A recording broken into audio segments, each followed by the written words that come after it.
नमस्कार, मैं दुर्गेंद्र चौहान और आप मंथन देख रहे हैं। 2 दशकों की तल्खी, रिश्तों में आई दरार और फिर अचानक एक नया मोड़। कल 5 तारीख को उद्धव और राज ठाकरे एक ही मंच पर दिखाई देंगे और वो भी बहुत लंबे अरसे के बाद। जब पहली बार उद्धव ठाकरे ने मुख्यमंत्री पद की शपथ ली थी तो मंच पर जाकर राज ठाकरे उन्हें बधाई देकर आए थे। उसके बाद दोनों भाई कभी साथ दिखे नहीं और राजनीतिक मंचों पर तो बिल्कुल नहीं। वो 2 चेहरे जो शिवसेना की विरासत से निकले हैं पर राजनीति में अलग अलग राहों पर चल पड़े थे। क्या सिर्फ एक मंच साझा करने तक ये मामला सीमित है या फिर महाराष्ट्र में एक नई सियासी धुरी बनने जा रही है? क्या यह मिलन महाराष्ट्र की राजनीति में भाजपा के लिए सबसे बड़ी चुनौती बनने वाला है? एक तरफ मराठी अस्मिता का पुराना भावुक मुद्दा फिर से गरमाने लगा है तो दूसरी तरफ भाजपा नेता नितिन राणे ने भाषा विवाद को हिंदू मुस्लिम बहस में तब्दील कर दिया है और एक नया मोर्चा खोल दिया है। ऐसे में सवाल ये उठता है कि क्या हिंदी बनाम मराठी की बहस अब और उग्र होगी या ठाकरे बंधुओं का नया समीकरण भाषा की खाई को पाटेगा या इसे बढ़ाकर वोटों की फसल काटेगा? कांग्रेस और शरद पवार क्या इस नए समीकरण से खुद को अलग पाएंगे, असहज पाएंगे या विपक्ष की एकता की कोई नई तस्वीर उभरेगी महाराष्ट्र के राजनीतिक आकाश में? आज मंथन में हम करेंगे राजनीतिक समीकरण, भाषा विवाद और सामाजिक प्रभाव और चालबाजियों का विश्लेषण, क्योंकि महाराष्ट्र की राजनीति एक बार फिर से करवट लेने को तैयार है।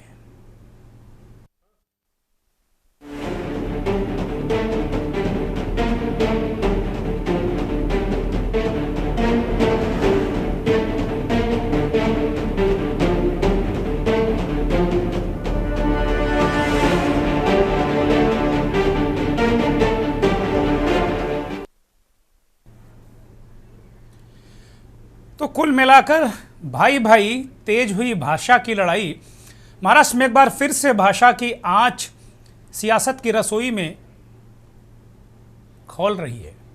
सरकार के त्रिभाषा फार्मूले को लेकर जो विवाद शुरू हुआ वो सड़कों पर है। हालांकि सरकार बैकफुट पर चली गई और ये कहा कि हिंदी पढ़ना जरूरी नहीं है, ऑप्शनल है। उसके बाद भी जब बवाल हुआ तो सरकार ने पांव पीछे खींच लिए। लेकिन अब सड़कों पर गुंडागर्दी और राजनीति की जुबानी जंग में तब्दील हो चुकी है। मीरा रोड पर एक दुकानदार की सिर्फ इसलिए पिटाई कर दी गई मुंबई में क्योंकि उसने मराठी नहीं बोली। मनसे कार्यकर्ताओं ने, जो राज ठाकरे की पार्टी महाराष्ट्र नवनिर्माण सेना ने, मर्यादाएं तोड़ी तो शिवसेना नेता भी पीछे नहीं रहे। कान पकड़वाया, थप्पड़ मारे, माफ़ी मंगवाई। इस बीच बीजेपी नेता नीतीश राणे ने संभवी पीठाधीश्वर तक, नीतीश राणे से लेकर संभवी पीठाधीश्वर तक ने राज और उद्धव को खुली चुनौती दे डाली। सवाल उठ रहा है कि क्या भाषा के नाम पर हिंसा की राजनीति महाराष्ट्र में फिर से जिंदा की जा रही है? बीएमसी चुनाव सिर पर है, क्या ये बड़ी वजह है? और सत्ता की सीढ़ी अब मराठी अस्मिता की लड़ाई से होकर जाती दिख रही है। तो क्या ये भाषा विवाद थमेगा या और भड़काया जाएगा? क्या इसका असर मुंबई की सियासत में होते हुए पूरे महाराष्ट्र में फैलेगा? ये रिपोर्ट देखिए।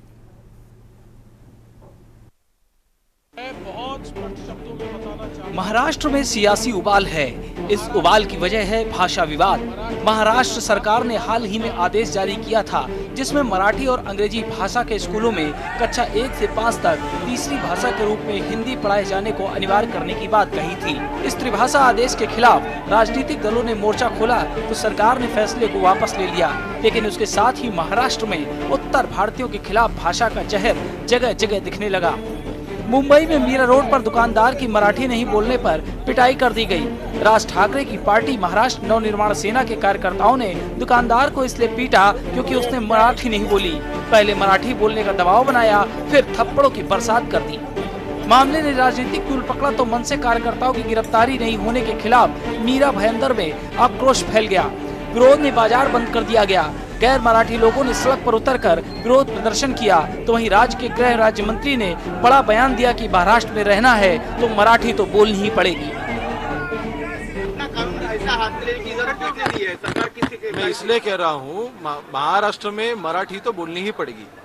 अगर मराठी नहीं आती है तो आपका ये एटीट्यूड नहीं चलेगा कि हम मराठी बोलेंगे नहीं। हम कोशिश करेंगे ऐसा वो एक बता सकते हैं, बोल सकते हैं। तो मेरे ख्याल से देखिए, हमें किसी और लैंग्वेज का अपमान हमें करना नहीं है, लेकिन मराठी में अगर कोई महाराष्ट्र में कोई मराठी को डिसरिस्पेक्ट करता है तो बिल्कुल वहाँ पे हमारे कायदा हम लागू करेंगे, उस पर कार्रवाई करेंगे। जो भी है, जिन्होंने भी उनको मारपीट की है, बिल्कुल उनको एक ही संदेश देंगे कि कायदा आप हाथ में मत लीजिए। जो भी कंसर्न पर्सन के आप कंप्लेंट फाइल कीजिए, उसके अगेंस्ट कार्रवाई की जाएगी। मनसे की तरह उद्धव ठाकरे की शिवसेना के नेता भी इसी तरह की हरकत कर रहे हैं। दो पक्षों में झगड़ा हुआ। उद्धव की पार्टी के पूर्व सांसद ने अपने दफ्तर में कोर्ट लगाया, वहीं सुनवाई की, सजा के तौर पर 2 लड़कों की पिटाई की, कान पकड़कर माफी मंगवाई, और ये सब इसलिए हुआ क्योंकि दुकानदार गैर मराठी थे। महाराष्ट्र की राजनीति में भाषा को लेकर विवाद तेज है। राज और उद्धव की सोच एक जैसी है तो सियासी विषाद पर सत्ता पक्ष के नेता नीतीश राणे भी शामिल हुए। नीतीश राणे ने मनसे को चुनौती दे डाली, कहा कि अगर कार्यकर्ताओं में हिम्मत है तो मुंबई के भिंडी बाजार, डोंगरी और मुंबारा जैसे इलाकों में जाकर मराठी सिखाएं, जहां सिर्फ हिंदी या उर्दू बोली जाती है। मारा ही गया है ना, एक हिंदू को मारा गया है ना, एक हिंदू को मारा गया है, तो मुझे बोलना है कि इतनी हिम्मत जाके नल बाजार और मोहम्मद अली रोड में दिखाओ ना। वो जो दाढ़ी वाले और गोल टोपी वाले क्या मराठी में बात करते क्या? शुद्ध मराठी में बात करते क्या? उधर जाने की, उनको कान के नीचे बजाने की हिम्मत नहीं है। जावेद अख्तर क्या मराठी में बात करता है क्या? आमिर खान क्या मराठी में गाता है क्या? उधर उसके मुंह से मराठी निकालने की हिम्मत नहीं है। ये गरीब हिंदू को क्यों मारने की हिम्मत कर रहे हो? ये सरकार हिंदू ने बिठाई है, हिंदुत्व विचार की सरकार है, इसलिए इस तरह की कोई भी अगर कोई हिम्मत करेगा तो हमारी सरकार भी तीसरी आंख खोलेगी। इतना में भाषा के नाम पर फिर शुरू हुए विवाद पर उद्धव ठाकरे और राज ठाकरे को संभवी पीठाधीश्वर स्वामी आनंद स्वरूप जी महाराज ने भी चुनौती दी, और उन्होंने कहा कि इनके गैंग में क्या इतनी हिम्मत है कि वो मुस्लिमों से कहें कि वो नमाज अरबी में नहीं मराठी में पढ़ें। अभी महाराष्ट्र में आप देख रहे होंगे कि किस प्रकार से ये जो राका और साका 2 भाई हैं, उद्धव ठाकरे, राज ठाकरे, इनकी जो 2 छोटी छोटी गैंग है, बिना मतलब अब तो सत्ता से इतने दूर हैं, इनकी हिम्मत क्या है कि ये मुसलमानों से कह सकें कि अजान तुम अरबी में मत दो, अजान तुम हिंदी मराठी में दो। इनकी औकात है मुसलमानों के ऊपर बोलने के लिए।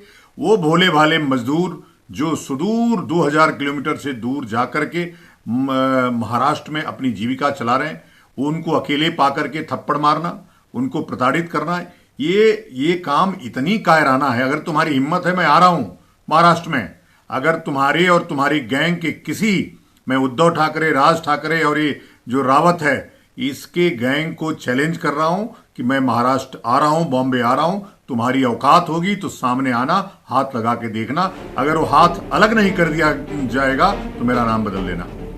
उद्धव ठाकरे और राज ठाकरे दोनों ही भाइयों को भाषा विवाद में अपने लिए सियासी मौका दिख रहा है। राज ठाकरे की सियासत का आधार ही मराठी भाषा को लेकर आक्रामक रुख रहा है। मराठी गैर मराठी मुद्दे की बुनियाद पर एमएनएस की सियासी नींव मजबूत करने वाले राज ठाकरे की पार्टी हालिया महाराष्ट्र चुनाव में शून्य पर सिमट गई थी। इसके पीछे मराठी गैर मराठी के मुद्दे का कमजोर पड़ना भी प्रमुख कारण था। वहीं मराठी भाषा के नाम पर उत्तर भारतीयों संग हो रही गुंडागर्दी पर सीएम देवेंद्र फडणवीस की चेतावनी भी सामने आई, जिसमें उन्होंने साफ किया कि एमएनएस की गुंडागर्दी को बर्दाश्त नहीं किया जाएगा। मैं बहुत स्पष्ट शब्दों में बताना चाहता हूं, महाराष्ट्र में मराठी भाषा का अभिमान रखना ये कोई गलत बात नहीं है, लेकिन भाषा के चलते अगर कोई गुंडागर्दी करेगा तो इसको हम सहन नहीं करने वाले। कोई अगर भाषा के आधार पर मारपीट करेगा तो ये सहन नहीं किया जाएगा। जिस प्रकार की घटना हुई है उसके ऊपर पुलिस ने एफआईआर भी किया और कार्रवाई भी की है, और आगे भी अगर कोई इस प्रकार से भाषा का विवाद करेगा तो उसके ऊपर कानूनन कार्रवाई होगी। हमको हमारी मराठी का अभिमान है, लेकिन भारत की किसी भी भाषा के साथ इस प्रकार से अन्याय नहीं किया जा सकता, ये भी हमको ध्यान में रखना पड़ेगा। और मुझे तो कभी कभी आश्चर्य होता है कि ये लोग अंग्रेजी को गले लगाते हैं और हिंदी के ऊपर विवाद करते हैं, ये कौन सा विचार है और ये किस प्रकार की कार्रवाई है। इसलिए इस प्रकार से जो लोग ऐसा कानून हाथ में लेंगे, इनके साथ कड़ी कार्रवाई की जाएगी। सूत्रों की माने तो 5 जुलाई यानी कल राज और उद्धव ठाकरे फिर एक साथ आने वाले हैं, क्योंकि सामने बीएमसी का चुनाव है जो विधानसभा चुनाव से भी ज्यादा अहमियत रखता है। ऐसे में भाई भाई का साथ आना और भाषा की लड़ाई महाराष्ट्र में कहां जाकर थमेगी, ये देखने वाली बात होगी। विनीत शर्मा, स्पेशल डेस्क, के न्यूज इंडिया। भाई भाई तेज हुई भाषा की लड़ाई।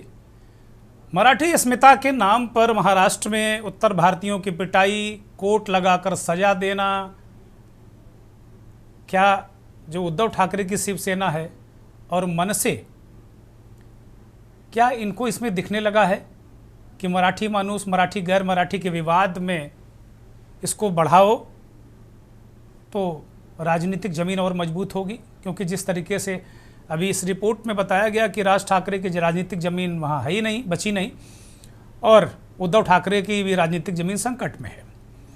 लेकिन इन सब स्थितियों के बाद राज और उद्धव अगर एक साथ आते हैं राजनीतिक रूप से, तो महाविकास आघाड़ी का क्या होगा? बहुत सारे सवाल हैं।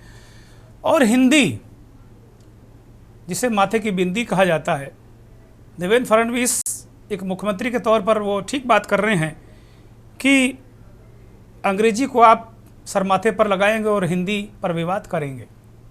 ठीक है, मत पढ़िए, मत बोलिए, लेकिन दूसरे को धमका कर तो नहीं चलता। और देवेंद्र फडणवीस जो बात कर रहे हैं उससे उलट उनके मंत्री कर रहे हैं। वो कह रहे हैं भाई मराठी तो बोलनी पड़ेगी। अब पता नहीं कैबिनेट में ही आपस में पहले मुख्यमंत्री और मंत्री को तय करके आना चाहिए। हालांकि जो मंत्री हैं वो शिवसेना शिंदे गुट के हैं, ऐसा बताया जा रहा है। तो हमारे साथ इस पैनल में बहुत ख़ास लोग जुड़ गए हैं जो इस समय चर्चा हम करेंगे इस विषय पर। संदीप खरड़कर बीजेपी के महाराष्ट्र के प्रवक्ता हैं, हमारे साथ जुड़े हैं, बहुत स्वागत। पृथ्वीराज पाटिल साहब कांग्रेस के वरिष्ठ नेता हैं, हमारे साथ जुड़े हैं, बहुत स्वागत, धन्यवाद। राजेंद्र काले शिवसेना उद्धव गुट के नेता हैं, हमारे साथ जुड़े हैं, राजेंद्र जी स्वागत। मनोज दीक्षित कुलगुरु हैं, कुलपति का यह नया नाम है, नया नॉमेनक्लेचर है, कुलगुरु। महाराज गंगा सिंह विश्वविद्यालय बीकानेर के विद्वान हैं, विश्लेषक हैं, प्रोफेसर हैं। और प्रोफेसर फारूक अहमद खान साहब हमारे साथ जुड़े हैं सोशल साइंटिस्ट के तौर पर। सभी मेहमानों का बहुत स्वागत, बहुत धन्यवाद, बहुत आभार। प्रोफेसर डॉक्टर मनोज दीक्षित से हम इस चर्चा की शुरुआत करेंगे। वो एक विश्वविद्यालय के कुलगुरु हैं। प्रोफेसर दीक्षित, महाराष्ट्र में अक्सर भाषा का विवाद चलता है, होता रहता है। त्रिभाषा फार्मूले के बाद ये मामला जब सरकार ने कदम पीछे खींचे तो लगा कि नहीं, ये सब कुछ सबसाइड हो गया है। लेकिन जो नया राजनीतिक समीकरण बनता दिख रहा है उद्धव और राज ठाकरे का, उसको देखते हुए अब उत्तर भारतीयों की पिटाई, जो हिंदी नहीं बोलता उसे जबरन, जो मराठी नहीं बोलता उससे कहा जाए कि मराठी बोलो, हिंदी भाषियों की पिटाई। और सरकार के एक मंत्री कह रहे हैं कि भाई मराठी तो बोलनी पड़ेगी, ऐसे काम नहीं चलेगा। और मुख्यमंत्री कह रहे हैं गुंडागर्दी नहीं चलेगी। तो बड़ी अजब स्थिति है। सरकार का मुखिया कह रहा है गुंडागर्दी नहीं चलेगी, मंत्री कह रहा है ऐसा करिए। एक दल कोर्ट लगा रहा है, दूसरा पिटाई कर रहा है। एक भाषा इतनी संवेदनशील होती है, आप बहुत बेहतर तरीके से समझते हैं। इस पूरी परिस्थिति को एक भाषाविद के रूप में, एक प्रोफेसर के रूप में, एक कुलगुरु के रूप में कैसे देखते हैं आप, प्रोफेसर मनोज दीक्षित? गुरबेंद्र जी, सभी पैनलिस्ट को मेरा नमस्कार। मेरा स्पष्ट मानना यह है कि ये विवाद भाषाओं का नहीं है, बल्कि ये विवाद राजनीतिक सर्वाइवल और वर्चस्व को लेकर ही है। आज़ादी के दौरान जब कॉन्स्टिट्यूएंट असेंबली की डिबेट्स हो रही थी तभी भी भाषा के विवाद हुए थे, और तब ये सेटल हुआ था कि भाषा का फॉर्मूला क्या होगा। लेकिन वहीं से शुरुआत भी हो जाती है भाषा को लेकर विवाद की। आप जानते हैं कि उस कॉन्स्टिट्यूशन बनने के बाद से भाषा के आधार पर कई राज्यों का निर्माण किया गया, क्योंकि भाषाओं को लेकर विवाद राजनीतिक विवाद थे, भाषाई विवाद नहीं है।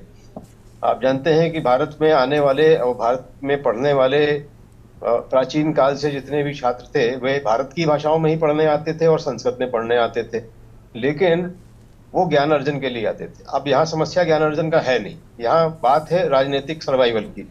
और एक ट्रेंड में लगातार देख रहा हूँ पिछले आज़ादी के बाद से अब तक, कि जब कभी भी एक नेशनल पार्टी बड़ी हो जाती है तो अन्य पार्टियां उन्हें अपने राजनीतिक सर्वाइवल के लिए, खासतौर से छोटी छोटी जो क्षेत्रीय दल हैं उनको सर्वाइवल के लिए कोई न कोई आधार चाहिए होता है। और भाषा, गैर हिंदी राज्यों में भाषा एक बड़ा आधार बन जाता है। ये बवाल आपने कर्नाटक में भी देखा, तमिलनाडु में भी देखा, केरल में भी देखा, बंगाल में भी देखा और महाराष्ट्र में भी देखते हैं। महाराष्ट्र में शिवसेना का उदय ही भाषा को लेकर हुआ है, मराठी अस्मिता को लेकर हुआ है। वो अपनी राजनीतिक जमीन के खिसकने से परेशान है और जाहिर है भाषा उसका एक आधार बन जाता है कि भाषा के आधार पर अब वहां राजनीतिक जमीन की तलाश की जाए। कारण यह है कि पहले जो कांग्रेस थी जितनी बड़ी राजनीतिक पार्टी थी, आज भाजपा उतनी बड़ी राजनीतिक पार्टी बन गई है और उसके कारण अपनी अपनी जमीन तलाशने के काम बहुत सारे राजनीतिक दलों को करने पड़ रहे हैं, अपने अपने आधार ढूंढने पड़ रहे हैं। कोई क्षेत्रीय आधार ढूंढता है, कोई भाषाई आधार ढूंढता है। झगड़ा सिर्फ वहीं पर है, महाराष्ट्र के महाराष्ट्र बनने में या महाराष्ट्र के इकोनॉमिक सुपर पावर बनने में पूरे देश के लोगों का हाथ है। ऐसा नहीं है कि केवल मराठियों ने उसे बना लिया होगा। बहुत बड़ी संख्या में उत्तर भारतीय वहां हैं, दक्षिण भारतीय वहां हैं, अन्य देश के लोग हैं, पारसी वहां हैं और उन सबका कंट्रीब्यूशन है बम्बई को बम्बई बनाने में। लेकिन बात इकोनॉमिक सुपर पावर की है ही नहीं, बात तो राजनीतिक सर्वाइवल की है और राजनीतिक रूप से अपने आप को एक तरह से प्रसंग में रखने की बात है, अपने आप को कॉन्टेक्चुअलाइज करने की बात है। इसलिए ये झगड़े बातें हैं। इनमें भाषाओं का दुर्गंध बिल्कुल भी कोई भी झगड़ा नहीं है। भाषाएं सभी आपस में मिली हुई हैं। आजादी के बाद आप देखते हैं कि राजगोपालाचारी जो कि कॉन्स्टिट्यूएंट असेंबली में हिंदी को राष्ट्रीय भाषा बनाने के समर्थक थे, बाद में विरोधी हुए क्योंकि राजनीतिक रूप से उन्हें किनारे किया गया। और जैसे ही किनारे किया गया एक भाषा का विवाद उठा और उसके बाद भाषाई राज्यों का निर्माण करने की मजबूरी बनी। तो ये एक राजनीतिक दर्शन से ही देखा जा सकता है। इसमें भाषा जैसी कोई समस्या है ही नहीं। मराठी भाषा में संस्कृत के जितने शब्द हैं उतने शब्द तो हिंदी में शायद संस्कृत के नहीं होंगे। इतने इस तरह की भाषा है, वो सहज भाषा है, स्वाभाविक भाषा है, लेकिन भाषा का झगड़ा ही नहीं है। नहीं तो क्या प्रोफेसर दीक्षित, क्या किसी को डंडे मार के कोई भाषा पढ़ाई या बुलवाई जा सकती है? नहीं, ये जो एपिसोड हुआ है जिसपे मारपीट और ये सब किया गया है, ये आपने देखा होगा। एक बार पहले भी ऑटो चालकों को, टैक्सी चालकों को मारा गया था। मनसे को अपने आप को कॉन्टेक्चुअलाइज करने में, अपने आप को पावर हाउस दिखाने में सबसे सस्ता और सुलभ तरीका यही दिखता है। और ये पहली बार नहीं कर रहे हैं, वो कई बार ये कर चुके हैं। जब शिवसेना थी तभी भी और जब अलग अलग हुई तब से भी मनसे ने विशेष रूप से जब अलग होने के बाद अपनी जमीन खोई है, राजनीतिक जमीन खोई है, तो उसके लिए वे काउंटर अटैक करने का एक प्रिंसिपल बनाते हैं या एक तरीका खोज लाए हैं और उसी का वो उपयोग कर रहे हैं। इसमें भाषाओं का कतई कोई झगड़ा नहीं है, मेरी बात माने। और नीतीश राणे ने इसमें हिंदू मुस्लिम घुसेड़ दिया। नीतीश राणे ने हिंदू मुस्लिम घुसेड़ दिया कि भैया टोपी वाले दाढ़ी वालों को बुलवाओ ये भाषा। वो मतलब अलग एंगल लेकर आ गए। वाले राजनीति तो करेंगे और क्या करेंगे। नहीं, ये भी कम दोषी नहीं है। नीतीश राणे कूद पड़ेगी भाई। अब जरा मैं सोच रहा था कि यार अभी तक दाढ़ी और टोपी क्यों नहीं आया, वो आ गया। उन्होंने एक बड़ा विषय दे लिया। हाँ, भाषा से और ऊपर उठ गए। हाँ, उन्होंने कहा कि भैया अब ये लोग राजनीतिक जो रेवड़ियां हैं लूट ले जाएंगे दोनों, तो अब हमारा जो पुरानी जो हिंदू मुस्लिम की पिच है उस पर तो अब आना ही पड़ेगा कि मामला बनेगा नहीं ऐसे। तो इसमें भाषाओं का खैर ठीक है। नहीं। मैं प्रोफेसर फारूक साहब को मैं चर्चा में शामिल करता हूं। सोशल साइंटिस्ट हैं और बहुत ही तमाम जो महत्वपूर्ण विषय हैं उन पर बोलते रहते हैं। प्रोफेसर फारूक साहब, ये भाषाई विवाद पर कुलपति प्रोफेसर मनोज दीक्षित ने अभी ये बात रखी कि ये पॉलिटिकल मसला है। आपका क्या नज़रिया है? आप किस तरीके से इस पूरे प्रकरण को देखते हैं? नहीं, मैं बिल्कुल एकदम प्रोफेसर दीक्षित के साथ का जो मत है मैं बिल्कुल उसके साथ हूँ। भाषाओं का कोई झगड़ा ही नहीं है और जो बात संविधान में लिखी जा चुकी है, संघ की राजभाषा हिंदी और होगी, या लिपि देवनागरी होगी, अब उसके बाद कोई दूसरा सवाल तो उठता नहीं है। और बाकी राजनीति करने वाले देखिए राजनीति करते रहते हैं, उससे बहुत सारे उनके मोटिव्स होते हैं, वो उनको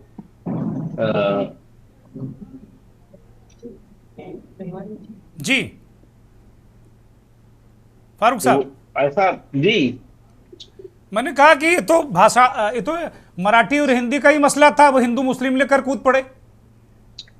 देखिए पॉलिटिकल लोग तो कुछ भी कर सकते हैं, उनको अपना उल्लू साधना है, अपने मोटिव्स को पूरा करना है, इलेक्शन आने वाले हैं, तमाम सब चीजें हैं, तो उसमें जाहिर सी बात है कि जो समझदार लोग हैं वो तो बहुत अब जो कानूनी बात है या जो सियासी बात तो हम लोग कर नहीं सकते हैं, या आम आदमी भी जो है वो सियासत में तो इतना ज्यादा उतरा नहीं, गहरा है नहीं उसका। अच्छा भाई मराठी बंबई में तो खाली पूरे हिंदुस्तान के लोग रहते हैं, और मराठी को छोड़ करके हिंदुस्तान की हर मेरे ख्याल से प्रांत के लोग वहां पे मौजूद हैं, वो जो अपनी अपनी भाषा बोलते हैं।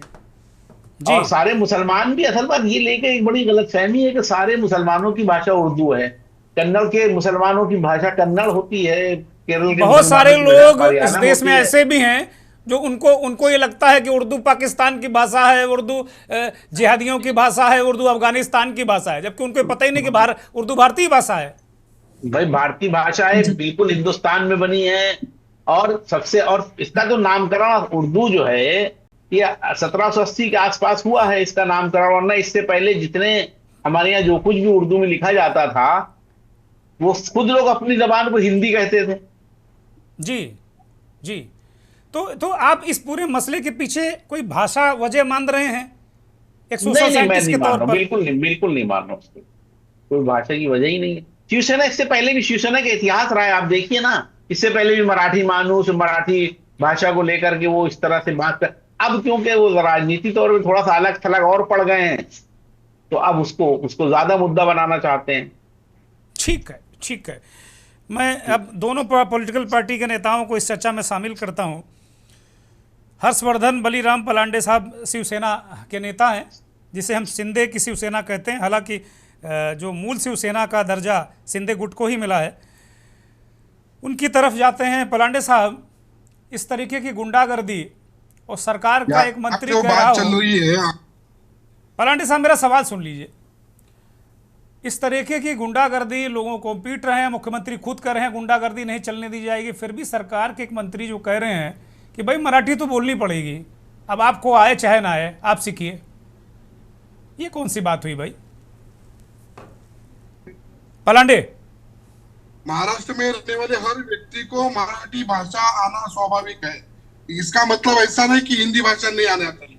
ये महाराष्ट्र में रहने वाले हर जाति प्रांतीय धार्मिक भाषा के लोग ये महाराष्ट्र में रह रहे हैं, ये सब महाराष्ट्र का आगे लेके जाने के लिए सब जात धर्म का, प्रांत का, भाषा का सहयोग है। लेकिन इसका मतलब नहीं किसी को मराठी कम ज्यादा आती है, बोलने में दिक्कत है तो उसको मारपीट किया जाए, लेकिन मराठी का सम्मान ये महाराष्ट्र में होना चाहिए, और इसके लिए हर कोई, हर जात पात धर्म का आदमी मराठी भाई सरकार आपकी है पलांडे जी, सरकार आपकी, आप सिद्धांत क्यों बता रहे हैं? आप कार्रवाई करिए, ऐसे लोगों को बंद करिए, पुलिस उनको खींचकर बंद करे, सिद्धांत थोड़ी बताने की जरूरत है, आप सरकार में हैं। जो है आने वाले चुनाव को सामने रख के ये भाषा का विवाद को राज्य के रंग देने का काम कर रही है। तो आपकी सरकार क्या कर रही है वहां पे? क्यों नहीं सख्ती से निपट रही इन लोगों से? सरकार अपनी जगह अपना काम कर रही है। आज जो सीएम साहब का स्टेटमेंट है, मराठी भाषा के लिए किसी व्यापारी या किसी अमराठी भाषा के तहत जिसी को मारपीट किया जाएगा उसे कायदे से कानूनी कार्रवाई की जाएगी, ऐसी सख्त ताकीद माननीय सीएम साहब ने आज दी है। मुख्यमंत्री कह रहे हैं कि कार्रवाई की जाएगी, गुंडागर्दी नहीं चलने दी जाएगी, और मंत्री जी आपकी सरकार के मंत्री जी ये कहते हैं कि ना मराठी तो बोलनी पड़ेगी, ऐसे तो काम नहीं चलेगा। सरकार में ही आपस में मुझे लगता बातचीत नहीं है, एक दूसरे मंत्री और मुख्यमंत्री में अलग अलग बातें कर रहे हैं वो। पलांडे साहब, मंत्री को भी सुना होगा आपने, अपने मंत्री को भी सुना होगा क्या बोले हैं वो। देखो मुझे क्या ठीक से सुनाई नहीं दिया, लेकिन ये महाराष्ट्र हा मराठी माणसाचा महाराष्ट्र आहे। मराठी को लेके शिवसेना का जन्म हुआ है और ये महाराष्ट्र में रहने वाले हर व्यक्ति का, हर जात का, हर धर्म का, भाषा का महाराष्ट्र लोग सम्मान करते हैं और सम्मान करते चले आए हैं। तो इसका मतलब ऐसा नहीं कि किसी को मराठी अच्छा, आप लोग मान लीजिए आपके घर परिवार का कोई व्यक्ति कहीं सरकारी नौकरी में है, पलांडे जी मुझे सुनिए, आपका घर परिवार का व्यक्ति कोई सरकारी नौकरी में है और उसका ट्रांसफर उत्तर प्रदेश हो जाता है और उत्तर प्रदेश के लोग पीटने लगे कि भाई हिंदी बोलो, आपको हिंदी बोलनी पड़ेगी। ये कौन सी बात हुई? ये कौन सी बात हुई भाई कि ये तो भाई हिंदी अस्मिता का सवाल है और लाठी लेके हम तो आपसे हिंदी बुलवाएंगे। आप होगे मराठी, आप होगे तमिल, आप होगे तेलुगु, आपको हिंदी बोलनी पड़ेगी।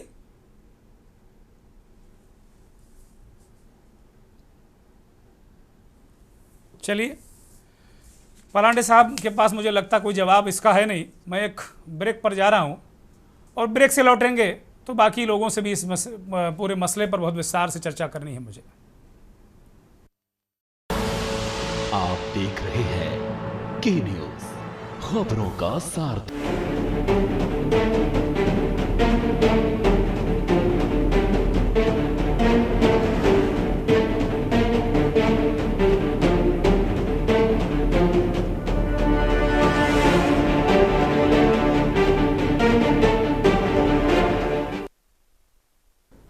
भाई भाई तेज हुई भाषा की लड़ाई। कल उद्धव ठाकरे और राज ठाकरे एक रैली कर रहे हैं, एक ज्वाइंट रैली कर रहे हैं और इस रैली में ये कहा जा रहा है कि एक राजनीतिक करीबी ये दोनों जो शिवसेना के दोनों मनसे और शिवसेना के जो नेता हैं वो एक मंच पर आके कुछ राजनीतिक संदेश दे सकते हैं और भाषा को लेकर ये इसको माध्यम बनाया गया है। राजेंद्र काले शिवसेना उद्धव गुट के नेता हैं, उनसे सीधे बातचीत करेंगे। राजेंद्र काले जी, आपके नेता कोर्ट लगा रहे हैं, आपके नेता सज़ा सुना रहे हैं, आपके नेता जो मराठी नहीं बोल रहा उसको पीट रहे हैं, इसके पीछे क्या राजनीति है? ये कोई संविधान कानून इनका मतलब है कोई आप लोगों के लिए कोई? राजेंद्र काले। पहले मैं ये बताना चाहता हूं कि आपने जो कुलगुरु साहब जो है उन्होंने बताया कि ये भाषा का झगड़ा नहीं है, ये तो सिर्फ राजनीति है, ऐसा बिल्कुल नहीं है। क्योंकि शिवसेना का जन्म 1966 में हमारे जो पूर्व नेता थे बाला साहब ठाकरे ने वहां से शुरू किया था, सिर्फ मराठी मानुस के लिए, और तब से लेके आज तक हमारा जो ट्रैक है वो कभी चेंज नहीं हुआ है। महाराष्ट्र में है तो आप जरूर आइए, आपका व्यापार करिए, आपका जो कारोबार करिए, व्यवसाय करिए, लेकिन मराठी का तो सम्मान रखना चाहिए। हाँ, अगर ठीक है आपको बोलना नहीं आता है तो आप सीख सकते हैं, लेकिन जो 20-20, 30-30 साल से मुंबई में रहते हैं, धंधा करते हैं मुंबई में और फिर भी बात करते हैं और मराठी का जो अगर दुराग्रह करेंगे तो यही जो चल रहा है ना वैसा ही रहेगा। क्योंकि शिवसेना का तो कुछ फर्क नहीं पड़ता है, वो तो जन्म ही हमारा सड़क पे हुआ है। हमारा जो पार्टी है वो हमारे मराठी मानुस के लिए कुछ भी करने को तैयार रहता है। ये तो ये इसको मुख्यमंत्री ने कहा ये गुंडागर्दी है, आप लोग गुंडागर्दी कर रहे हैं। गुंडागर्दी, अगर गुंडागर्दी होती और तो वहां की सरकार आपसे निपटेगी, कोर्ट लगा के, संविधान को ताक पे रख के, कानून की धज्जियां उड़ा के, और फिर भी आप डिबेट में भी कह रहे हैं कि ना ऐसा ही चलेगा।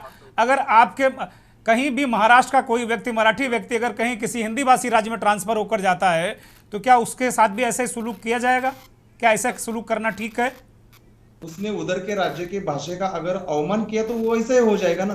क्यों होगा महाराष्ट्र में अगर कौन अवमानना कर रहा है? कौन अवमानना कौन कर रहा है? राजेंद्र, कौन अवमानना कर रहा है भाई?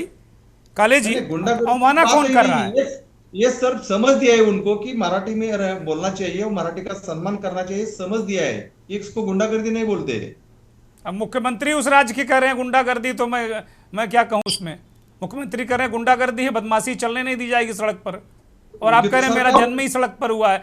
राजनीतिक कारण है इसके पीछे सीधे सीधे। और जो कल का कार्यक्रम है उसके बारे में क्या अपडेट है? राज ठाकरे और उद्धव ठाकरे कल एक मंच पर होंगे। जब भी कभी मराठी आदमी के ऊपर आंच आएगी तो जरूर ये हमारे जो नेता है वो खड़े होंगे उसके लिए। और ये राजनीति का कोई बात नहीं, क्योंकि अभी कोई इलेक्शन नहीं चल रहा है।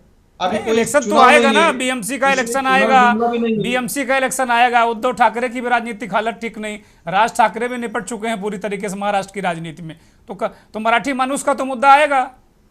नहीं, ऐसा कुछ नहीं, चढ़ाव उतार तो बहुत आते हैं जाते हैं, शिवसेना वही डटी खड़ी रही है और मराठी आदमी के लिए, मराठी मानुस के लिए महाराष्ट्र में शिवसेना आगे भी उसके लिए खड़ी रहेगी। और कल का जो हमारा जो कार्यक्रम है वो तो हमारा जल्लोष है, विजय दिन है, क्योंकि हमने एक सिर्फ चुनौती दे दी सरकार को, तो सरकार को झुकना पड़ा, उनको कैंसिल करना पड़ा, वो हिंदी का जो सक्ति का विषय था उनको वापस लेना पड़ा। अगर हमारा गलत होता तो सरकार झुकती नहीं, सरकार क्यों झुकी? इसलिए जो हमने मुद्दा रखा वो सही था, पूरे महाराष्ट्र को वो सही लगा, इसलिए सरकार को भी झुकना पड़ा। राजेंद्र काले किसी संविधान में लिखा है, बाबा राव भीमराव अंबेडकर साहब क्या लिख गए हैं कि भाई महाराष्ट्र में रहना है या यूपी में रहना है तो वहाँ की भाषा बोलनी है, बंगाल में रहना तो बंगाली बोलना जरूरी है?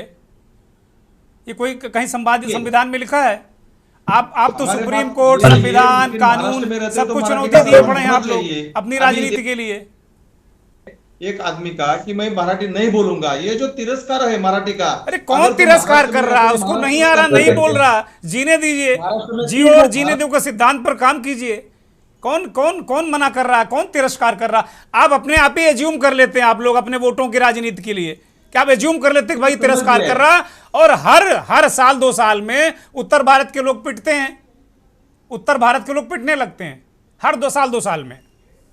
इतने आबादी से, उत्तर भारत से हो, एमपी से हो, राजस्थान से हो, सब लोग इधर महाराष्ट्र में आके काम कर रहे हैं ना, भाईचारा बन रहा है, ऐसा कोई बात नहीं है। लेकिन अगर कोई दुराग्रह करेगा मराठी का, मराठी के ऊपर कोई टिप्पणी करेगा तो उसको सबक तो सिखाएंगे।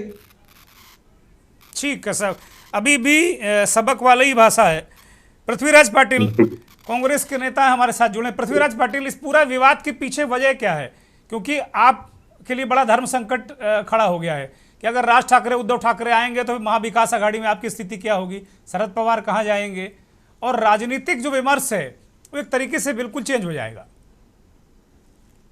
गुरलेंद्र जी, पहले तो बहुत सम्मान के साथ धन्यवाद, आपने बहुत अच्छा मुद्दा उठाया। और कांग्रेस पार्टी की बात करें तो हम महाविकास आघाड़ी आज भी एक साथ है, मजबूती के साथ है, चाहे धूप हो चाहे छाव हो, हमको कोई फर्क नहीं पड़ता। मैं 2-3 चीजें आपके सामने रखना चाह रहा हूँ। इतने पूरे डिबेट में मैं नोट कर रहा था, तो सबसे पहले जो पॉइंट, कड़ी का मुद्दा जिसको कहते हैं मराठी पे, आज भी हम चेन्नई बोलेंगे लेकिन हम मद्रास नहीं बोलते, उसका नाम चेंज हो गया। आज भी हम कोलकाता बोलते, कलकत्ता नहीं बोलते, उसका भी नाम चेंज है। लेकिन आज भी बड़े सम्मान के साथ, बड़े आदर के साथ अपने 2 जो सीनियर पैनलिस्ट है उन्होंने बंबई कहा, मुंबई नहीं कहेगी। ये पहला दुराग्रह है, ये पहला तिरस्कार है जो अभी मेरे साथी शिवसेना उबाटा की बात कर रहे थे साहब, अनिल साहब। दूसरी चीज, ये जो बार बार अपना रेफरेंस आ रहा है कि उत्तर भारतीयों को टारगेट किया जा रहा है, उत्तर भारतीयों को टारगेट, प्लीज मत बोलिए। ये बिल्कुल उत्तर भारतीय या मराठी ऐसा संघर्ष नहीं है। ये बिगैर जो मराठी का तिरस्कार करते, जो हमेशा कुछ ना कुछ कंट्रोवर्सी करते, उन्हीं के बारे में, भले वो शिवसेना हो, मनसे हो या कोई भी हो, आप सिलेक्टिव में अगर लोगे तो उत्तर भारतीय। महाराष्ट्र की जो बात कही गई, खान साहब ने बताया, तो महाराष्ट्र की प्रगति में सबका हाथ रहा है, सबका हाथ रहा है। और उसमें साउथ इंडियन से, नॉर्थ इंडियन से, नॉर्थ ईस्ट वाले हैं। मैं पुणे से आता हूँ, हमारे यहाँ पे नॉर्थ ईस्ट के बहुत स्टूडेंट्स होते हैं, इतना बड़ा जलसा होता है, कभी उनको रेसिज्म का तकलीफ नहीं होता। हमारे यहाँ पे आज भी देखो नई बिल्डिंगें बन रही, पुणे बहुत बड़ी IT सिटी है, वहां पे हर एक टीम होती है, पंडित बन रहे, वहां पे दुकानें आती है, मिठाई की दुकान, सब्जी की दुकान, हलवाई की दुकान, बहुत सारे राजस्थानी भाई करते हैं। वो ना पहले मराठी सीख लेते, धंधा उनको करना है, बहुत अच्छी सी बात करते, टूटी फूटी कोई ना बात कर लेते, ऐसे नहीं कि मुझे आती नहीं तो मैं बोलूंगा। और अगर किसी को हंसी भी आए तो भी हम बोलते भाई बोलने थे, मराठी बात कर रहे हैं ना, ट्राई कर रहे हैं ना। पृथ्वीराज पाटिल, इंग्लिश नहीं, पृथ्वीराज पाटिल, अब मुझे सुनिए, आप मुझे सुनिए। नहीं बोला करके मारा नहीं है, हिंदी नहीं बोला करके मारा नहीं है, किसी ना किसी वजह से हमेशा एटीट्यूड दिखा के, गाली गलौज होके, हमेशा कुछ ना कुछ होता है। अगर कोई बात नहीं बोले कि भाई तुम मेरे को नहीं समझ में आ रहा है, तो तुमको समझ में कैसे नहीं, मैं ना बात करूंगा। थोड़ी आवाज अगर ऊंची करते ना तो लोकल बैच, अगर मैं पृथ्वीराज पाटिल, क्या जो पूरी फिल्म इंडस्ट्री है, मुझे सुनिए, पूरी फिल्म इंडस्ट्री है, तो ये जो सारे पिक्चरें बन रही हैं इनको मराठी में बनवाइए, हिंदी में क्यों बनवाते हैं आप लोग? वो भी भाषा का अपमान है। अभी जैसे भारतीय जनता पार्टी के नेता ने कहा कि भाई आमिर खान की फिल्म में जो गाना है वो भी मराठी में करवाइए, सलमान खान भी मराठी में फिल्म बनाए, सारे जो स्टार हैं पूरी इंडस्ट्री को मराठी इंडस्ट्री कर दीजिए ना। क्यों हिंदी में फिल्में वहां बनती हैं महाराष्ट्र में? ये भी तो तिरस्कार है ना। तक महाराष्ट्र में ही पला बड़ा है, भले ही यूपी के सीएम साहब उधर लेके जाने की चाहत रख रहे हैं पिछले 4 सालों से, लेकिन यहाँ पे कभी बॉलीवुड में कभी प्रॉब्लम हुआ नहीं। हिंदी पिक्चर है आज भी चलती, मराठी पिक्चर चलती नहीं, क्योंकि हिंदी पिक्चर का यहाँ बोलबाला है। कभी हिंदी मराठी बात हुआ ही नहीं है, उत्तर भारतीय तो बात कभी तो है ही सड़क नहीं। पे क्यों कर रहे हैं? अगर गरीबों के साथ क्यों कर रहे हैं हिंदी मराठी? गरीब आदमी को क्यों पीट रहे हैं भाई? गरीब आदमी को क्यों पीट रहे हैं? हिंदी मराठी जहां पैसा है, जहां इंडस्ट्री है, वहां हिंदी मराठी नहीं, वहां हिंदी मराठी नहीं। नौकरी कर रहा हूँ मैं, अगर दुकान चला रहा हूँ और मैं बोलूंगा मैं हिंदी में बात ही करूंगा, मराठी में बात नहीं करूंगा, तो जाहिर है तो गुस्सा होने। सारे फिल्म स्टार मराठी में बात करते हैं क्या? सारे फिल्म स्टार मराठी में मुंबई में बात करते हैं? सारे लोगों को मराठी आती है? 50 साल से वहां पे लोग हैं। यहाँ पे हम डिफरेंशिएट करेंगे, हम दुकानदारों की आपकी बात कर रहे हैं, व्यापारियों की बात कर रहे हैं, हम हिंदी फिल्म स्टार है हिंदी बोलने वालों की बात नहीं कर रहे।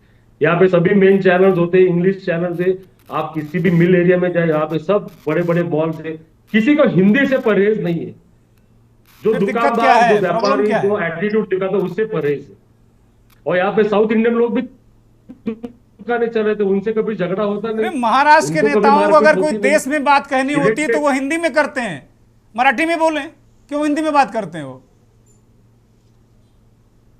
मैं वापस बोल रहा हूँ हिंदी से परहेज नहीं है दुर्गेंद्र भाई, आप भी गलत ट्रैक पे जा रहे हो, ऐसे मत कीजिए। ये सिलेक्टेड फ्यू लोग जो होते हैं ना जो बदनाम कर रहे थे, अभी कई चैनल बोलते तो हिंदी भाषी लोगों की पिटाई क्यों हो रही है पृथ्वीराज पाटिल? अगर हिंदी से परहेज नहीं तो हिंदी भाषियों से क्यों? इसका मतलब ये राजनीतिक मुद्दा है और इसके पीछे राजनीति है और कुछ नहीं। जो लोग हिंदी का ढाल लेके मराठी का तिरस्कार कर रहे, मराठी को उपरोधक कुछ बात कर रहे, उनकी पिटाई हो रही है, ये बात ध्यान में रखो। इसका मतलब कांग्रेस का स्टैंड क्लियर है, कांग्रेस का स्टैंड क्लियर है कि राज ठाकरे उद्धव ठाकरे एक मंच पर आएंगे, कांग्रेस भी उन्हीं की भाषा बोलेगी। स्टैंड क्लियर है इस डिबेट से। मराठी के मुद्दे पे हम सारे इवन बीजेपी के लोग और मनसे के लोग, शिवसेना के लोग, कांग्रेस, राष्ट्रवादी सब एक साथ है। मराठी को फर्स्ट प्रेफरेंस बीजेपी के नेता को स्क्रीन पर लाया जाए अगर हो, हिंदी में बात बीजेपी के नेताओं को स्क्रीन पर लाया जाए अगर हो। अनिल तिवारी वरिष्ठ पत्रकार हमारे साथ जुड़े हुए हैं। अनिल तिवारी, इस पूरे मसले को किस तरह आप देख रहे हैं? सारे लोग कह रहे हैं कि भाई कोई भी दल हो मराठी अस्मिता की बात करनी पड़ेगी क्योंकि राजनीतिक मजबूरी है, मराठी अस्मिता बहुत जरूरी है। अनिल तिवारी, सर्वप्रथम मैं यही कहूंगा कि पूरा राजनीतिक कर्म है, उसकी निंदा करनी चाहिए। राष्ट्र है तो महाराष्ट्र है, राष्ट्र है तो उत्तर प्रदेश है, राष्ट्र है तो गुजरात है। और हिंदी भाषा जो है जोड़ने की काम करती है।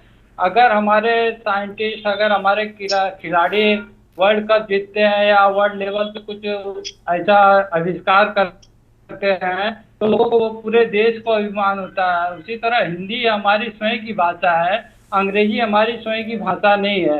अंग्रेज चले गए, अंग्रेजी छोड़ गए। हमको अगर करना है तो अंग्रेजी का विरोध करना चाहिए, न कि हिंदी का विरोध करना चाहिए। हिंदी जो अमित शाह जी ने तीन भाषा का फार्मूला लेके देश में आए थे, मेरे हिसाब से वो बहुत ही अच्छा था। लागू नहीं हो, उसका जिया रद्द कर दिया, लेकिन वो उसके मेरे हिसाब से वो बहुत ही अच्छा था। अगर पहली से बच्चे हिंदी, मराठी और इंग्लिश सीखते थे तो आगे चल के दिक्कत नहीं होती थी, भाषा के नाम पे राजनीति नहीं होती थी। ये जो लोग चाहते हैं कि ये लागू नहीं होए, उनकी दुकानदारी चालू रहे, अगर ये लागू हो जाएगा तो यहाँ के क्षेत्रीय लोगों का दुकानदारी बंद हो जाएगा।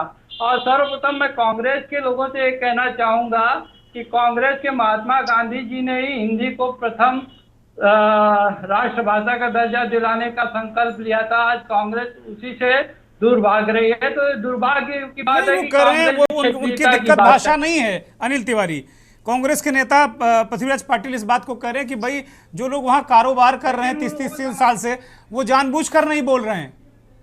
पूरी बात सुनिएगा सर, सिलेक्टिव बात मत करिए। हाँ, समर्थन करते हैं ना। आप बोल रहे हैं कि महाराष्ट्र में मराठी नहीं आएगा, महाराष्ट्र में अंग्रेजी भाषा को क्यों नहीं पीटा जा रहा है?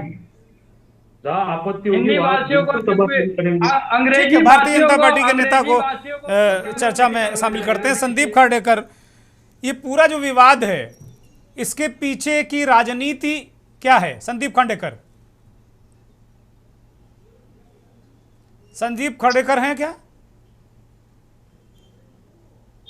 संदीप खर्डेकर भारतीय जनता पार्टी के नेता?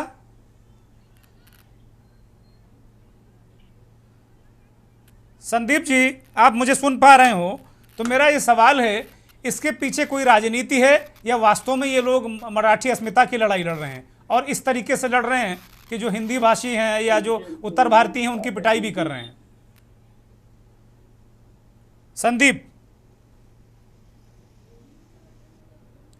संदीप खर्डेकर बोलिए।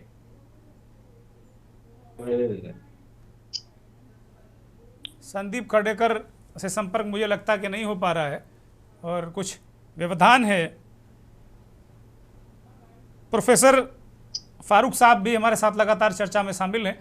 प्रोफेसर फारूक, इस तरह की जो स्थितियां और परिस्थितियां हैं, खास तौर पर महाराष्ट्र की, और इस जो ये भाषा के विवाद होते हैं उसके पीछे का जो मन मस्तिष्क है, कह रहे हैं कि भाई ये तो मराठी अस्मिता का सवाल है और इसी के सहारे पूरी राजनीति इसी पर टिकी हुई है महाराष्ट्र में। तो इससे जो सामाजिक ताने बाने पर क्या असर पड़ता है? बीइंग ए सोशल साइंटिस्ट आप क्या सोचते हैं? एक मिसाल सुन लीजिए आप, मराठी भाषा, तो कोई भी भाषा जो होती है ना वो प्योर नहीं होती है जी। वो बहुत सी जबानों से, बहुत सी भाषाओं से मिलके बनी है। और मराठी में तो बहुत सारे लफ्ज फारसी अरबी के भी हैं। अब जैसे मराठी में अंडे को बैदा कहते हैं जी, और बैदा लफ्ज जो है वो अरबी का लफ्ज है बैजा से, बैजा से बना है। और अरबी में सफेद को कहते हैं अबियज जी, अबियज से अंडे को सफेद कहते हैं, बैदा कहते हैं, और अब वो बिगड़ करके बैदा कहते हैं मराठी लोग। तो जबान का तो मामला देखिए बड़ा अजीबो गरीब होता है। वो तो सदियों में बनती है, डेवलप होती है, लोग जाते हैं, मिलते हैं, और कोई भी एक आम सी ट्रेडिशन होता है कि हम कहीं जाते हैं, कहीं किसी दूसरे सूबे में गए, थोड़े दिन के लिए भी गए, तो बहुत सारी जबान, उस भाषा के लफ्ज हमारे कान में पड़ते हैं। अब जैसे हम बाजार में कोई सामान खरीदने गए, अगर हमको मालूम है कि इस सब्जी को मराठी में ये कहते हैं, तो हम कोशिश करेंगे हम वही बात कहें, क्योंकि कम्युनिकेशन में आसानी रहती है। तो कौन इनकार करता है, सीखने की बात नहीं करता है, हर आदमी को एक ख्वाहिश होती है। अब ये होता है कि फ्लुएंटली बहुत लोग नहीं बोलते हैं, जैसे घर में आए, अब आप अगर उसका टेस्ट लेने लगेंगे, अगर जुबान का टेस्ट लेंगे, लाठी डंडा लेके उसको प्राइमरी टीचर की तरह पूछेंगे कि प्याज को क्या कहते हैं, कांदा कहते हैं कि क्या कहते हैं, तो फंस जाएगा कहीं ना कहीं आदमी। फारूक साहब, अंग्रेजी हिंदी का ये सब का ज्ञान रहेगा, मराठी का तो आगे चल के दिक्कत नहीं आएगी। फारूक साहब, नहीं तो कितनी भाषा, आप कितनी भाषा पढ़ाएंगे बच्चों को भाई? एक साथ बच्चों को कितना बोल देंगे? बच्चों को भाषाओं में मराओगे? नहीं, ये भाषा का विवाद खत्म हो जाएगा ना सर। और आपके बातों से मैं सहमत हूँ, लेकिन ये भाषा का विवाद खत्म हो जाएगा जो लोग अपने, अरे भाई धीरे लोकल जो लोकल भाषाएं होती हैं वो आदमी एक दूसरे से कांटेक्ट से ही सीख जाता है। महाराष्ट्र में जाने वाले लोग जो बाहर से गए, भाषा, प्रोफेसर जी, भाषा का विरोध नहीं है, भाषा जोड़ने का काम करते हैं, भाषा का विरोध नहीं है। लेकिन जबरन अगर कोई आपसे कहे कि आप ये खाएं या ये पहने या ये, तो ये गलत बात है ना। थप्पड़ मार के आपको सिखाए तो ये गलत बात है ना। ठीक है, पृथ्वीराज पाटिल बोलिए। सर, ऐसा महाराष्ट्र में बिल्कुल होता नहीं है कि आप ये पहनो, ये खाओ, वो खाओ। हिंदी से कोई हमारा बिल्कुल हेट लव हेट रिलेशनशिप नहीं है। यहाँ पे वापिस में एक बार ठीक से सुन लीजिए कि यहाँ पे जो आदमी 20-25 साल से रह रहा है, नौकरी कर रहा है, यहाँ पे धंधा कर रहा है, दुकान खोल रहा है, व्यापार खोल रहा है, अगर वो बोलता है कि मैं हिंदी में बात ही करूंगा, मराठी में नहीं करूंगा, अगर कोई बोले कि मुझे हिंदी नहीं समझ में आती, तो क्यों भाई, कंपलसरी है। और पहली, ये साहब जो बात कर रहे हैं आमिर साहब, पहली में अगर एनईपी के तहत पहली मातृभाषा रहेगी, फिर इंग्लिश रहेगी, और तीसरी ऐच्छिक लैंग्वेज। यहाँ पे 5th स्टैंडर्ड से होता है, तमिलनाडु में होता है, कर्नाटक में होता है, तेलंगाना में होता है, हमारे यहाँ भी होता है। 1st स्टैंडर्ड से 3 लैंग्वेजेस। आप सोचिए बच्चे ने क्या क्या सीखना है। बहुत से देशों में और बहुत से जगह पे है 4 लैंग्वेज, 5 लैंग्वेज भी है सर जी। नहीं तो वो वहां पे नहीं तो एक कोई अगर किसी बच्चे को हम 5 लैंग्वेज पढ़ाएंगे तो दूसरी चीज क्या आपका पढ़ाएंगे भाई? ठीक है प्रोफेसर फारूक बोलने दीजिए, आपस में मत डिबेट करिए। प्रोफेसर फारूक बोलिए। ठीक है प्लीज प्रोफेसर फारूक बोलिए, कुछ कहना चाह रहे हैं, फिर बारी बारी से बोलिए। प्रोफेसर फारूक बोलिए। बच्चों को एक लैंग्वेज 2 लैंग्वेज पढ़ा सकते हैं और दूसरे सब्जेक्ट भी पढ़ाए जाएंगे कि एक ही 5 लैंग्वेज पढ़ाएंगे तो दूसरे सब्जेक्ट कहाँ पढ़ाए जाए? बच्चे भी जीना है कि नहीं सुकून से, ऐसी परवरिश करेंगे। देखिए भाषा के नाम पे हमेशा विवाद होता है। आप भाई ज्यादातर स्टेट में मदर टंग में वहाँ की स्टेट की जबान में पढ़ाया जाता है। यहाँ पे साउथ इंडियन से कभी झगड़ा नहीं होता, राजस्थानी आदमी से झगड़ा होता, हिंदी बात करते हैं। महाराष्ट्र में अधिकतर हिंदी बात कर रहे हैं सर जी। अगर महाराष्ट्र कल्चर की बात कर रहे हैं तो मेरी आवाज दबाएंगे तो मैं और भी ज्यादा बात करूंगा। ठीक है नहीं सर जी, मुझे दबाने आओ। ठीक है अनिल तिवारी, ठीक है, okay. Professor doctor Manoj Dixit ji जुड़ गए हैं हमारे साथ, महाराज गंगा सिंह विश्वविद्यालय बीकानेर के कुलगुरु हैं, कुलपति हैं। प्रोफेसर दीक्षित, पूरा जो मसला है, राज और उद्धव ठाकरे कल एक रैली को संबोधित कर रहे हैं इसी मराठी अस्मिता भाषा, और जो सरकार ने रोल बैक किया है, पीछे हटी है वहाँ के त्रिभाषा फार्मूले से, उसको लेकर दोनों के एक मंच पर आने को हम लोग किस तरह देख सकते हैं, एक राजनीतिक विश्लेषक के तौर पर, एक प्रोफेसर के तौर पर?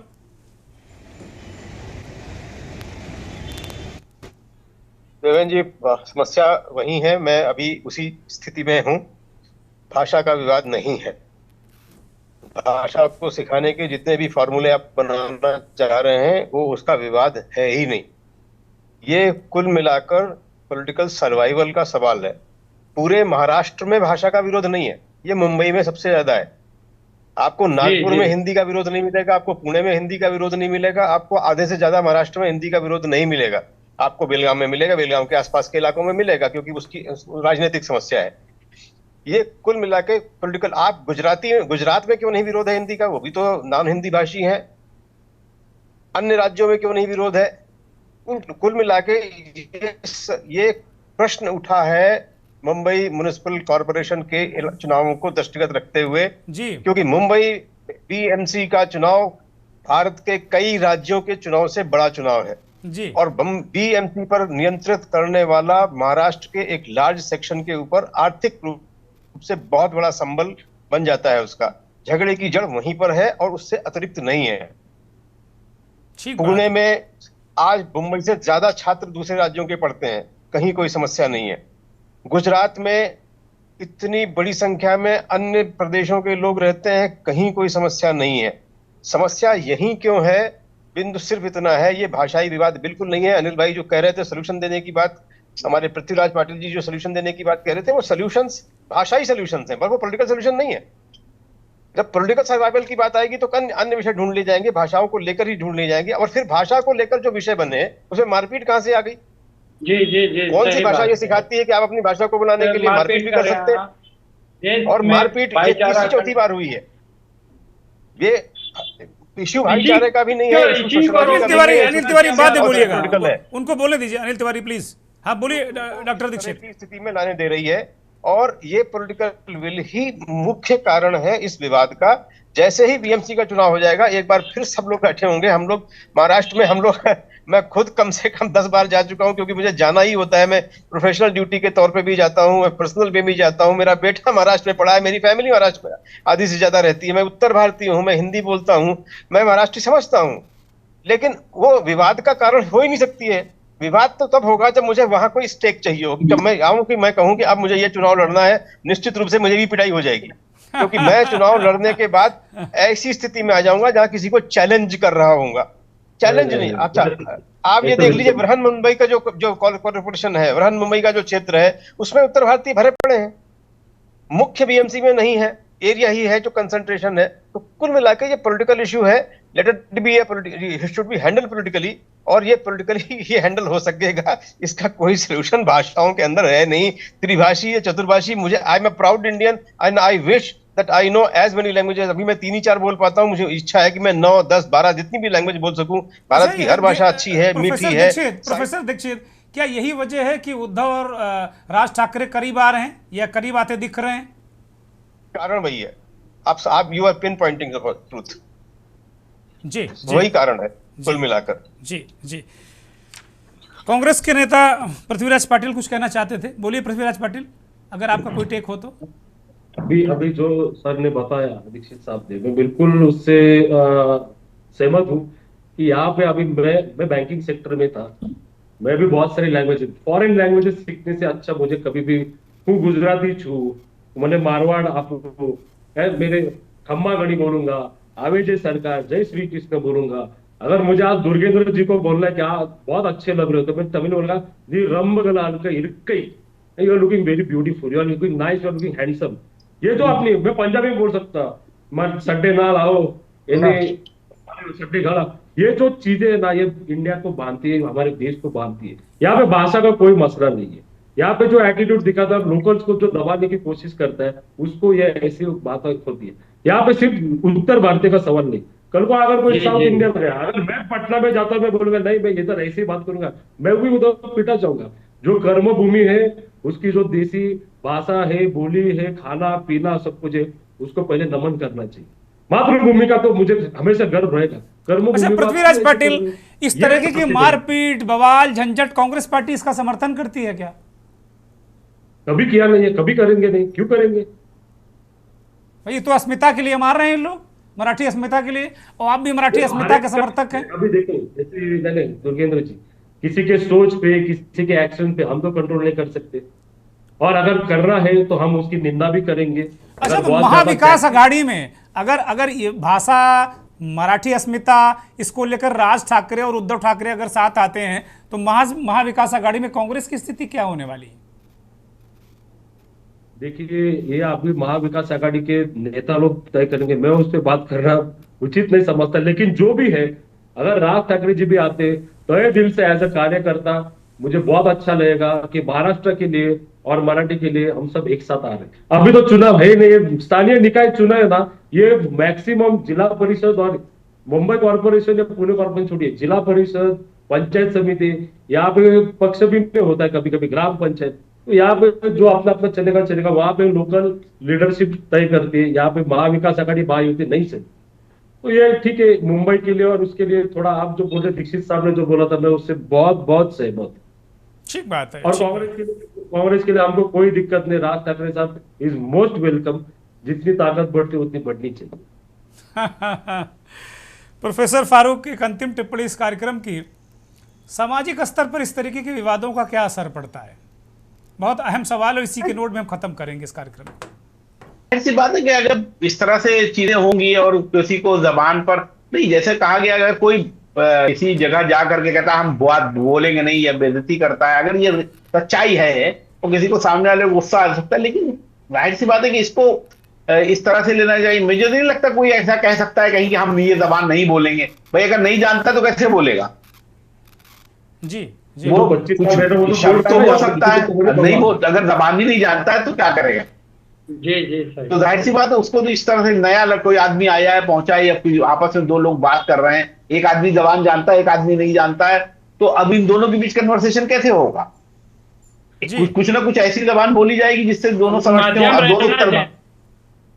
दोनों उत्तर भारत के, एक पुराना उत्तर भारत का बंबई में या महाराष्ट्र में रहने वाला है, एक नया रहने वाला है, तो दोनों के बीच कन्वर्सेशन जाहिर सी बात हिंदी में होगा। ठीक बात। इसको लेकर के तो इस तरीके के वाकयात जो हैं वो समाज के लिए घातक हैं, अच्छे हैं, क्या हैं? वो बिल्कुल घातक है। अगर इस तरह की कोई बात होती है, किसी की पिटाई हो जाती है, किसी को जबरदस्ती उसकी गिरबान पकड़ के उसको बोलने को कहा जाता है, तो ये तो गलत बात है। हाँ, आप रिक्वेस्ट कर सकते हैं, और मुझे नहीं लगता है कि कोई अगर 20 साल से किसी प्रदेश में रह रहा होगा तो मुझे लगता है वो मार्केट में, बाजार में और आपस में मिलने जुलने में वो वही जबान बोलता है, वो अपनी जबान नहीं बोलता है। आप एक बार मुंबई आइए, थोड़ा पुणे आइए और कुछ एरिया देखिए साहब, आपको पता चलेगा। यहाँ पे स्टूडियो में बैठ के आप नहीं बता सकोगे। मैं आपको यहाँ से एज अ गारंटी, छोटा बहुत जूनियर आपसे, लेकिन आपको ये बताना चाहता हूँ, ये सिलेक्टिव से बिल्कुल नहीं। Thank जो you. हो रहा है, जो एटीट्यूड दिखा रहा है, 20 साल से अगर बोलता है मैं नहीं बोलूंगा, तो तू भी क्या करता है ऐसे बोलेगा।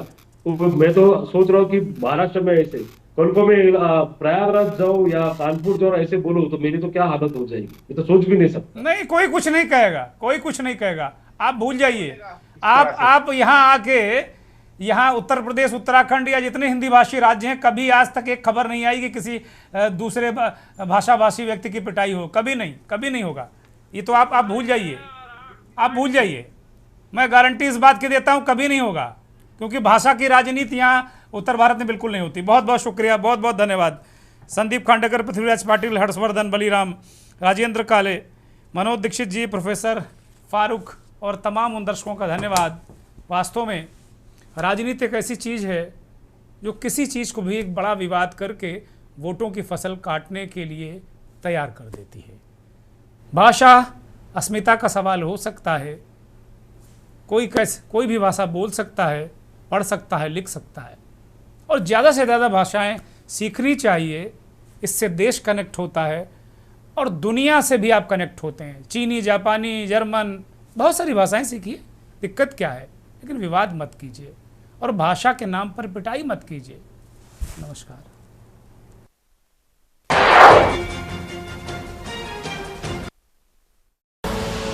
आप देख रहे हैं के न्यूज़, खबरों का